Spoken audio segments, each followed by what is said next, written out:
ছাত্ররা নিজেরাই একটি দল গঠন করবে এই লক্ষ্যে তারা দেশ জুড়ে লোকজনকে সংগঠিত করছে। ফিনান্সিয়াল টাইমসকে কথা বলেছেন অন্তর্বর্তী সরকারের প্রধান উপদেষ্টা অধ্যাপক মোহাম্মদ ইউনুস। সম্প্রতি বিশ্ব অর্থনৈতিক ফোরামের বার্ষিক সম্মেলন উপলক্ষে সুইজারল্যান্ডের দাভোস সফরকালে ফিনান্সিয়াল টাইমসের একটি পডকাস্টে কথা বলেন তিনি। বৃহস্পতিবার রেচমেন রিভিউ নামের ওই পডকাস্টে কথোপকথন লিখিত আকারে প্রকাশ করা হয়েছে। পডকাস্টে বাংলাদেশে আগামী জাতীয় নির্বাচন নিয়ে এক প্রশ্নের জবাবে অধ্যাপক মোহাম্মদ ইউনুস বলেন, তিনি নির্বাচনের সম্ভাব্য যে দুটি সময়ের কথা বলেছেন তা ভালো সময়, কারণ তিনি জাতীয় ঐক্য ধরে রাখছেন। তিনি এটা থেকে বিচ্যুত হতে চান না। এ প্রসঙ্গে আলোচনায় অধ্যাপক ইউনুস বলেন, একটি সম্ভাবনা হলো ছাত্ররা নিজেরা একটি দল গঠন করবে।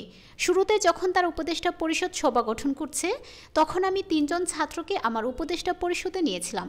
আমি বলেছিলাম, যদি তারা দেশকে জীবন দিতে পারে তাহলে তার উপদেষ্টা পরিষদে বসতে পারে এবং জীবন দেওয়ার জন্য কী করছে সে বিষয়ে সিদ্ধান্ত নিতে পারে।